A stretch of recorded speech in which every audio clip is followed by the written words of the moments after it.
سب سے بڑا الزام میرے اوپر بریلوی دیوبندی اہل حدیث شیعہ نے یہ لگایا یہ قادیانی ہے. صرف میرے نام کے ساتھ مرزا آتا تھا. تو جب میں بریلوی تھا اس وقت بھی مرزا تھا. اور پاکستان میں سب سے زیادہ ہے ہی مغل برادری ہے. جو مردم شماری ہوئی ہے نا, پہلے نمبر پہ جو آبادی ہے نا 4.5-5 کروڑ, وہ مغل ہے. اس کے بعد دوسرے خاندان ہے. تو وہ سارے قادیانی ہیں کیا صرف نام کی وجہ سے؟ تو اس طریقے سے انہوں نے کیا. تو مجھے موقع مل گیا, میں نے اپنے معاملات کلیئر کیے. پھر میں نے صرف یہ نہیں بتایا کہ میں قادیانی نہیں ہوں, میں نے یہ بتایا کہ یہ جو مجھے قادیانی کہہ رہے ہیں نا, ان کا ایک ابا تھا جو اشرف علی تھانوی رسول اللہ کو انڈورس کر کے گیا ہوا ہے, اور دوسروں کے ابے نے چشتی رسول اللہ پڑھوایا ہوا ہے. تو کیسے بازی الٹ دی؟ تو ہماری اسٹریٹجی میں سب سے بڑی کامیابی یہ ہے کہ ہم نے ان کو للکارا ہے. ڈیفینسو موڈ میں کبھی نہیں گیا. اگر انہوں نے ایک بات کی ہے نا, میں نے 10 باتیں کی ہیں. اسی لیے میں غامدی صاحب کی طرح باہر نہیں بیٹھا ہوا. غامدی صاحب والی ان کو گفتگو نہیں سمجھ آتی, وہ شریف بندوں کے لیے ہوتی ہے. ان بدماشوں کے ساتھ آپ نے ٹیکل ایسے کرنا ہے کہ ایک کرے 10 سنائے ان کو, لیکن 10 جھوٹی نہیں, دلائل کے ساتھ. لمحہ بال ہو انہوں نے علمی طور پہ.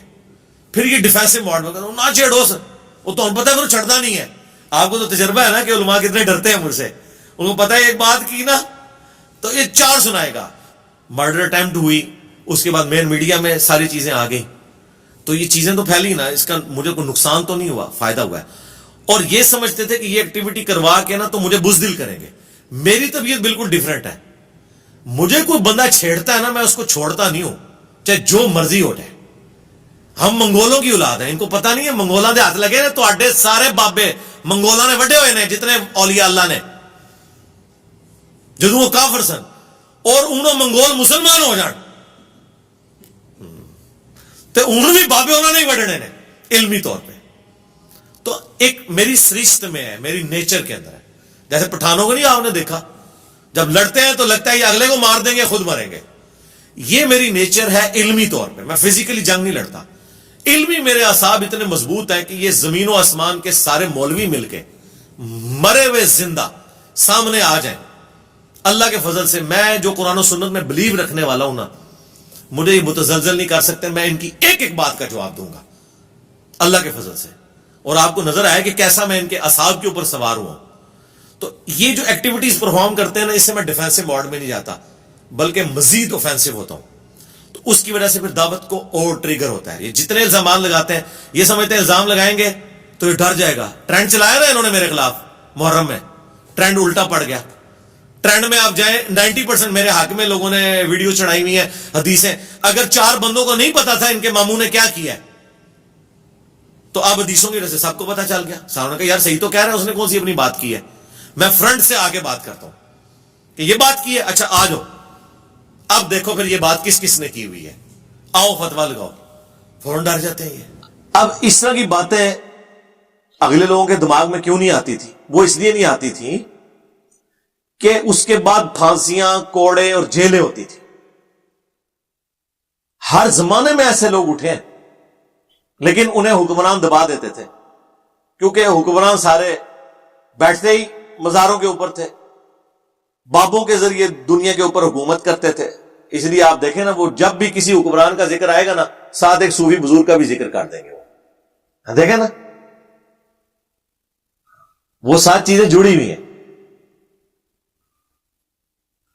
لیکن یہ پتہ نہیں ہے کہ صوفی سارے منگولوں نے ختم کیا ہے. اوتھے کو صوفی کام نہیں آیا. جو منگول چڑھے نا وہ اللہ کا عذاب بن کے نازل ہوئے نا ان کے اوپر. اور یہ اللہ کا عذاب اتنا سخت ہوتا ہے کہ اس میں کوئی بزرگ بابا کام نہیں آتا.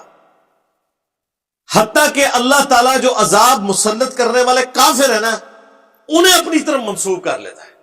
میرے اوپر نا کسی نے اعتراض کیا کہ جی یہ اپنے جاہلیت کے نسب پہ فخر کر رہا ہے. جب میں ان کو کافر کہہ رہا ہوں تو فخر کر رہا ہوں, اندازہ کرو. اس کے بعد میں اپنے بارے میں کہہ رہا ہوں کہ کعبے کو مل کے پاسباں صنم خانے سے ہم نے اسلام قبول کر لیا, تو اب ہم اسلام کی خدمت کریں گے اور علمی قتل کریں گے آپ کے بابوں کا. تو میں اب اپنے بزرگوں کو گمراہی مان رہا ہوں نا عقیدے کے اعتبار سے, تبھی تو کہہ رہا ہوں کہ اسلام قبول کر لیا. میں نے ان کی بہادری کی پلس اللہ کی طرف سے عذاب بن کے جو مسلط ہوئے مسلمانوں پہ, اس کے حوالے سے میں نے بتایا تھا مسلمانوں کے کرتوتوں کی وجہ سے. اور سیم الفاظ اللہ تعالیٰ نے قرآن میں استعمال کیے ہیں کافروں کے بارے میں. سورہ بنی اسرائیل جو ہے نا پارہ نمبر 15، اس کے سٹارٹ میں سابقہ امت مسلمہ بنی اسرائیل، جس میں ہزاروں پیغمبر آئے، 3 کتابیں آئیں، تورات، زبور، انجیل، اس کے حوالے سے اللہ تعالیٰ سٹارٹ ہی میں سورہ بنی اسرائیل سورت نمبر 17، جسے سورہ الاسراء بھی کہتے ہیں، اللہ تعالیٰ جب ان کے اوپر کافروں کے عذاب کا ذکر کرتا ہے نا، تو اللہ تعالیٰ فرماتا ہے کہ ہم نے بنی اسرائیل کی تقدیر میں یہ چیز لکھ دی تھی کہ 2 عروج ان پہ آئیں گے اور 2 زوال آئیں گے ان کے اپنے کرتوتوں کی وجہ سے۔ تو پہلا عروج جب انہیں ملا، اس کے بعد جب ان کے اوپر زوال آیا، اس زوال کا ذکر اللہ تعالیٰ فرما رہا ہے، جو اللہ تعالیٰ نے رومنز کے ذریعے پٹوائی کروائی ان کی۔ فَإِذَا جَاءَ وَعْدُ أُولَاهُمَا، جب پہلے وعدے کا وقت آیا کہ ان کی غلط حرکتوں کی وجہ سے اللہ کا عذاب ان پر مسلط ہونا تھا، بَعَثْنَا عَلَيْكُمْ عِبَادًا لَنَا أُولِي بَأْسٍ شَدِيدٍ، تو ہم نے اپنے شدید لڑائی لڑنے والے بندے ان کے اوپر مسلط کر دیے۔ تو یہ جو یہ مسلط ہوئے تھے، یہ کوئی صوفی بزرگ مسلط نہیں ہوئے تھے، رومنز، کافر، بت پرستوں کو اللہ نے کہا ہمارے بندے مسلط ہوئے۔ کس کے اوپر؟ مسلمانوں کے اوپر۔ تو سرکار جب منگول مسلط ہوئے تھے نا مسلمانوں پہ ان کی حرکتوں کے سبب، وہ اللہ کے بندے بن کے مسلط ہوئے تھے، کیونکہ اللہ کے عذاب کی ایگزیکیوشن کبھی فرشتوں کے ذریعے ہوتی ہے، کبھی چنگھاڑ کے ذریعے، کبھی طوفان کے ذریعے، کبھی آسمان سے پتھروں کی بارش کے ذریعے، اور کبھی کافروں کے ہاتھوں پٹوائی کروا کے۔ تو اللہ نے کہا کہ ہم نے اپنے لڑائی لڑنے والے بندے ان پر مسلط کر دیے۔ فجاسو خلال الدیار، تو وہ پھر داخل ہو گئے بیت المقدس کے اندر، ان کے شہروں کے اندر، وکان وعدا مفعولا، اور اللہ تعالیٰ نے جو وعدہ کیا تھا وہ پورا ہو گیا۔ پھر اللہ تعالیٰ نے کہا ہم نے تمہیں جو ہے دوبارہ سے تمہاری باری لوٹائی، اور پھر جا کے جب دوسرے کا ذکر آیا، فَإِذَا جَاءَ وَعْدُ الْآخِرَةِ لِيَسُوءُوا وُجُوهَكُمْ، جب دوسرے وعدے کا وقت آیا کہ دوسری بار جب تم لوگ حق کا راستہ چھوڑ کر باطل کے راستے پہ آئے، تو پھر جب ہم نے ان کو مسلط کیا تو وہ ہم نے تم پر مسلط کیے کہ تمہارے چہروں کو بگاڑ دیں۔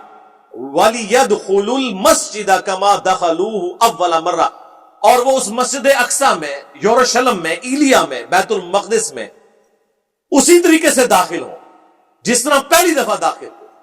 وَلِيُتَبِّرُوا مَا عَلَوْا تَتْبِيرًا، اور جو چیز پھر ان کے سامنے آئے نا تیس نیس کر کے رکھ دیں۔ تو یہ اللہ تعالیٰ نے ان پر مسلط کیے، اور مسلمانوں پہ بھی یہ 2 عذاب آئے ہیں۔ پہلا منگولز کی جانب سے آیا، اور دوسرا آیا پھر کلونین پاورز کی طرف سے۔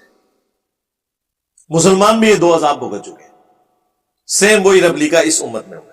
تو میں نے اس کانٹیکسٹ میں یہ بات کی تھی، تو وہ خیر ان کو تو پتا ہوتا ہے، ہم نے کیوں فخر کرنا ہے میرے بھائی؟ ہم نے تو جو اپنے اس فرقے میں لائف گزاری ہے اس کی بھی جو پازیٹیو چیزیں ان کو ہائی لائٹ کرتے ہیں، باوجود اس کے کہ ہم اس فرقے کو اس وقت گمراہی کا پیشوا سمجھتے ہیں، اس کے باوجود جو اچھی چیز ہے اس کی تعریف کرتے ہیں۔ کسی کی اچھی چیز کی تعریف کرنے کا مطلب یہ نہیں ہوتا کہ آپ اپنے آپ کو اس کے ساتھ فخریہ منسوب کر رہے ہیں، ورنہ تو قرآن نے پھر 2 دفعہ کافروں کو اللہ نے اپنے ساتھ منسوب کیا ہے کہ ہم نے اپنے بندے مسلط کیے ان کے اوپر کہ ان کے چہرے بگاڑے اور مسجد میں داخل ہو جائیں، اینٹ سے اینٹ بجا کے رکھتے ہیں۔ 6 لاکھ یہودی ایک دن میں قتل ہوئے تھے، جی ہاں، اور 6 لاکھ کو وہ قیدی بنا کے لے گیا تھا نیبوکڈ نظر۔ اس کے بعد جب ٹائٹس نے حملہ کیا، رومنز کی طرف سے آیا، اس نے بھی ان کا پھر کچھ نہیں چھوڑا۔ ایک دیوار چھوڑی تھی جو آج تک وہ ویلنگ وار جس کے سامنے وہ گریا کرتے ہیں، دیوار گریا، یہ ٹائٹس نے برباد کی ہے، دوبارہ بنا نہیں سکے ٹیمپل آف سلیمان، وہ ہیکل سلیمانی۔ یہ وہی اللہ کے بندے مسلط ہوئے تھے جو کافر تھے، مسلمانوں پہ مسلط ہوئے مسلمانوں کے کرتوتوں کی وجہ سے۔ تو منگول جو مسلمانوں پہ مسلط ہوئے نا، ان کے کرتوتوں کی وجہ سے ہوئے تھے نا، عیاشیاں عروج پہ، بدماشیاں عروج کے اوپر۔ کہتے ہیں جی وہ بغداد کی اینٹ سے اینٹ بجا دی، تو بغداد میں کون سا بیٹھ کے وہاں پہ محفل میلاد ہو رہی تھی؟ ہاں، آپ کے حکمران سارے مجرے کروانے والے، دین سے برگشتہ، انسانیت کا استحصال کرنے والے، تو پھر اللہ تعالیٰ نے ان کے اوپر مسلط کر دیے نا منگول۔ آپ دیکھیں کتنی عجیب اینالوجی ہے۔ بنی اسرائیل کے اوپر بھی جو دو اس طریقے سے معاملات مسلط ہوئے، ان میں سے پہلا جو تھا وہ نیبوکیڈ نظر کی طرف سے تھا، وہ مشرق سے گیا تھا، اور دوسرا ٹائٹس کی طرف سے تھا جو رومنز کی طرف سے تھا، یعنی وہ آج کی آپ سمجھ لیں گریٹ برٹن جس طرح بعد میں۔ اور مسلمانوں میں بھی اسی ترتیب سے عذاب آیا۔ پہلا عذاب منگولوں کی طرف سے، منگول بھی مشرق سے مسلط ہوئے، یہ یہاں سے چائنا والی سائڈ سے گئے تھے، اور دوسرا عذاب مسلمانوں پہ بھی مغرب کی جانب سے آیا کلونیل پاورز کا۔ اس میں ڈاکٹر اسرار صاحب نے نا بڑی تفصیلی ویڈیو ریکارڈ کروائی ہے، مسلمانوں کا ماضی، حال اور مستقبل، جو انڈیا میں انہوں نے 2004 میں لیکچر دیے تھے نا، اس میں انہوں نے یہ ساری باتیں کی ہوئی ہیں، اسی طریقے سے کی ہوئی ہیں، لیکن سرکار ڈاکٹر اسرار صاحب کی وجہ سے کسی بریلوی دیوبندی اہل حدیث کو فرق نہیں نہ پڑتا۔ ہاں، کیونکہ وہ اگر بریلوی ہے تو اچھا بریلوی رہے گا، اگر دیوبندی ہے تو اچھا دیوبندی رہے گا، اور اگر طارق جمیل صاحب کے لیکچر سن رہا ہے تو پھر تو اس سے بھی آگے کی بات ہے کہ ایک ہندو ہے تو اچھا ہندو ہی رہے گا۔ ہاں، عقیدے میں کوئی فرق نہیں پڑے گا، بس ایک سننے کا ٹیسٹ ہے، وہ ویل کریں گے۔ لیکن انجینئر صاحب کی وجہ سے تو ان کی امپائرز اکھڑ گئی نا، ان کے اوپر عذاب الہی بن گیا نا، کہ ان کو فرق اس وقت پڑتا ہے جب ان کو لوگ چھوڑ دیں۔ اس لیے وہ ساری باتیں جو دوسرے کرتے ہیں کوئی فرق نہیں پڑتا، جب ہم کرتے ہیں تو ان کے اوپر عذاب کا کوڑا بن کے نازل ہوتی ہے۔ تو میں اس پروپیگنڈے سے کبھی گھبراتا نہیں ہوں۔ میں نے ان کو کہا کہ جتنا مجھے چھیڑیں گے، آپ کی کامیابی صرف اس صورت میں ہے کہ اگر آپ کے مسلک کا جنازہ آندہ 30 سالوں میں نکلنا ہے نا، تو مجھے چھیڑنا چھوڑ دیں تو یہ 35 سال میں نکلے گا، لیکن اگر مجھے چھیڑیں گے نا تو یہ 30 سے 10 ہی رہ جائیں گے پھر پیچھے، کیونکہ میں تو پھر اس طرح ہی ریئیکٹ کروں گا۔ آپ کو پتا ہے جب بھی کوئی بات کرتا ہے تو پھر میں کہنا آما، پھر میں دساں۔ میں کوئی غامدی صاحب کی طرح نہیں ہوں کہ میں ملک چھوڑ کے تو دوسری جگہ جا کے بیٹھ جاؤں گا اور ان ٹاپکس کو ایڈریس کرنا چھوڑ دوں گا، نہیں۔ آپ جتنا چھیڑیں گے، کیونکہ میں نے تو طے کر دیا کہ میں 302 چلتی پھرتی، ظاہر ہے جب میں نے اپنے لیے طے کر لیا تو پھر تو جتنا بھی اللہ مجھے وقت دے گا تو میں تہاڈی منجی ٹھوک کے جانا ہے، ایسے نہیں رکھو، ویسے تو ٹھوک دیتی ہے اللہ نے فضل، ٹھیک ہے۔